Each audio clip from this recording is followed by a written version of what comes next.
नाशिकमधील लक्ष्मी ज्वेलर्स, सोने व चांदीचे उत्तम ठिकाण।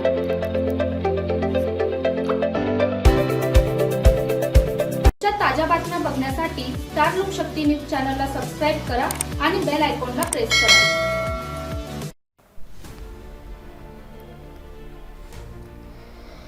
नाशिक जिल्ह्यात अंमली पदार्थ तस्करी विरोधात मोठी कारवाई करत नाशिक ग्रामीण पोलीस व विशेष पथकाने निफाड तालुक्यातील विंचर MIDC परिसरात तब्बल 701 ग्रॅम MD मेफेड्रॉन पावडर जप्त केली आहे।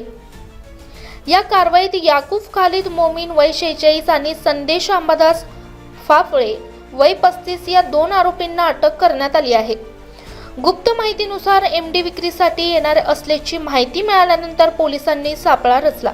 संशयित याकूब खालिद मोमीन हा स्कूटीवरून घटनास्थळी येत असताना पोलिसांना पाहून पळून जाण्याचा प्रयत्न करत होता, मात्र पोलिसांनी त्याला ताब्यात घेतले। त्याच्या जडतीतून 315 ग्रॅम MD पावडर सापडली। पुढील तपासात दुसऱ्या ठिकाणी झडती घेतली असता 386 ग्रॅम MD पावडर मिळून आली।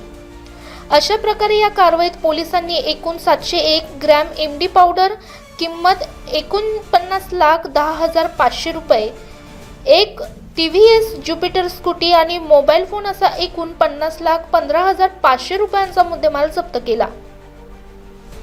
या प्रकरणी दोन्ही आरोपींविरुद्ध लासलगाव पोलीस ठाण्यात NDPS कायद्यानुसार गुन्हा दाखल करण्यात आला असून पुढील तपास सुरू आहे। ही कारवाई विशेष पोलीस महानिरीक्षक दत्तात्रय फराळे, पोलीस अधीक्षक बाळासाहेब पाटील आणि अप्पर पोलीस अधीक्षक आदित्य मिरगेलकर यांच्या मार्गदर्शनाखाली पार पडली। उपविभागीय पोलीस अधिकारी हरीश खंडकर, स्थानिक गुन्हे शाखेचे पोलीस निरीक्षक रवींद्र मगर व विशेष पथकाने ही कारवाई केली।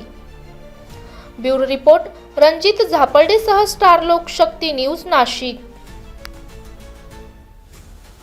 दिनांक 20 जानेवारी रोजी लासलगाव पोलीस स्टेशन हद्दीतील विंचूर या ठिकाणी एक व्यक्ती हा NDPS अंतर्गत येणारा पदार्थ विक्रीसाठी येणार आहे या संदर्भातली माहिती माननीय विशेष पोलीस महानिरीक्षक यांना व आम्हाला प्राप्त झाल्यानंतर एक संयुक्त पथक बनवून त्या ठिकाणी व्हेरिफिकेशनसाठी पाठवण्यात आलं। त्यामध्ये जो व्यक्ती आहे याकूब खालिद मोमीन याच्या कब्जामध्ये साधारणतः 315 ग्रॅम MD हे त्याच्या स्कूटीमध्ये आढळलं। त्याचबरोबर त्याची घरझाडती घेतली असता त्यामध्ये 386 ग्रॅम MD हे त्याच्या घरामध्ये मिळून आलं। साधारणतः टोटल 701 ग्रॅम MD पावडर तिथे मिळालेली आहे। वरिष्ठ अधिकारी ही घटनास्थळी जाऊन त्या संदर्भातील पूर्ण कारवाई करण्यात आलेली आहे। याच्यामध्ये साधारणतः 50 लाख रुपये किमतीचा हा MD पदार्थ हा त्याच्या कब्जामधून मिळून आलेला आहे। पुढील कारवाई लासलगावचे प्रभारी अधिकारी करत आहेत।